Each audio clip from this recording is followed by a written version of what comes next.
kòkòrò àrùn tó ń jẹ ẹran ara èèyàn gbilẹ̀ ní Adamawa, èèyàn 6 jáde láyé. Àwọn òṣìṣẹ́ ètò ìlera ní ìpínlẹ̀ Yobe ti fìdí rẹ̀ múlẹ̀ pé kòkòrò kan tó ń jẹ ẹran ara èèyàn ti ń kọlù àwọn èèyàn ní ìpínlẹ̀ náà, èyí tí wọ́n ń pe orúkọ rẹ̀ ní burúlí ọ̀sà. Kọmíṣánná ètò ìlera ìpínlẹ̀ ọ̀hún, Felix Tangwami, tó fìdí ìròyìn ọ̀hún múlẹ̀ fún iléeṣẹ́ ìròyìn nínú ìfọ̀rọ̀wérọ̀ kan. Ó ní ọdún tó kọjá ni àkọ́kọ́ gbúròó kòkòrò náà, ó sì ti pa èèyàn 6, kì í ṣe èèyàn 8 bí àwọn ìròyìn kan ṣe sọ. Felix Tangwami tẹ̀síwájú pé nígbà tí àrùn náà kọ́kọ́ bẹ̀rẹ̀, àwọn èèyàn rò pé kòkòrò tó bù wọ́n jẹ nínú oko ló ń dà wọ́n láàmú o, àmọ́ ìwádìí fi hàn pé kò rí bẹ́ẹ̀ nítorí àwọn ọmọdé tí kò lọ sínú oko gan ní àrùn ọ̀hún. Kọmíṣánná náà fi kún pé àwọn èèyàn tó ń gbé ní ẹ̀bá ìpínlẹ̀ Adamawa wà lára àwọn tó jẹ́ kí àrùn náà túbọ̀ kàn kalẹ̀ sí i.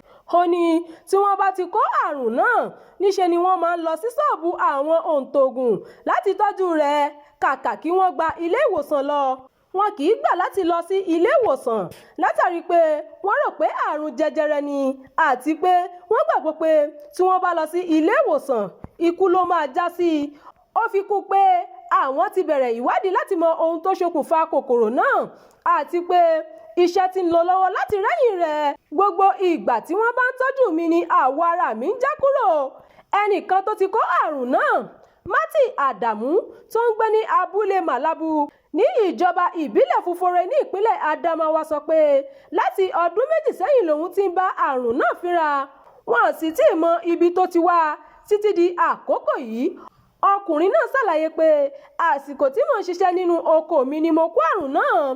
Lójijì ni mo ṣàkíyèsí pé ó dàbí pé iná ń mì nínú ẹsẹ̀ mi. Nígbà tí mo délé ní nǹkan bíi aago 5 ìrọ̀lẹ́, ẹsẹ̀ mi ti wú, ó sì tún dùn mí. Lálẹ́ ọjọ́ náà ni mo mọ̀ pé ẹnìkan tó ń ta oògùn ní láti wá tọ́jú mi. Odidi oṣù 3 ni mo lò nílé tí mò ń gba ìtọ́jú ìbílẹ̀ àti ìtọ́jú oògùn òyìnbó. Lẹ́yìn ọdún 2 mo sì ń gbé pẹ̀lú àrùn yìí. Adamu ṣàlàyé fún iléeṣẹ́ ìròyìn pé ìbátan òun 2 tí wọ́n jọ ń gbé nílé kan náà ló ti kó àrùn ọ̀hún báyìí o. Àrùn wo ni burúlí ọ̀sà gan-an? Dókítà Aliu Saliu láti ilé ìwòsàn Usman Dan Fodio University Teaching Hospital ìpínlẹ̀ Sokoto ṣàlàyé ohun tó mọ̀ nípa àrùn náà. Ó ní àrùn náà jẹ́ èyí tó máa ń ba àwọ̀ ara àti iṣan inú ara jà, ó sì máa ń jẹ ẹran, ẹsẹ̀ tàbí apá èèyàn.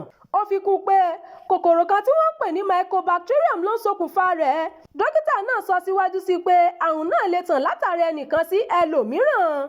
Àwọn ọ̀nà tí àrùn náà fi ń tàn ká ni láti inú omi tó ní kòkòrò tàbí omi adágún.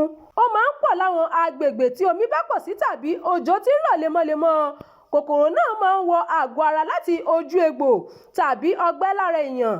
Àwọn kòkòrò tó ń gbé nínú omi lè fún èèyàn ní àrùn ọ̀hún tí wọ́n bá gé èèyàn jẹ.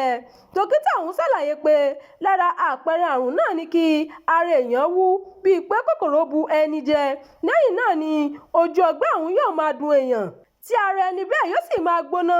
Lára àwọn oògùn tí wọ́n fi ń tọ́jú rẹ̀ ni oògùn apakòkòrò ara antibiotics. Ìròyìn fún ti àkókò yìí kò ní jù báyìí lọ. Ẹ má gbàgbé láti tẹ̀lé ìkànnì yìí, ẹ bá wa pín ká kí ẹ sì fi èròǹgbà yín sí abala àríwísí. Abdulkareem Nimot ló ti ń jábọ̀ ìròyìn.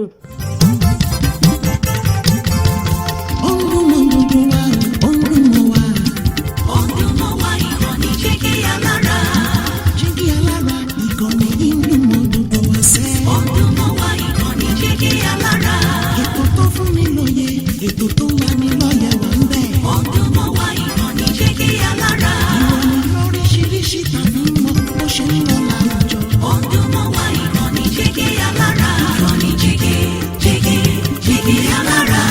Jígí jígí jígí alára. Jígí jígí jígí alára.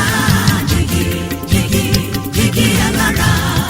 Ìkànnì jígí alára 24, bàbá gbogbo.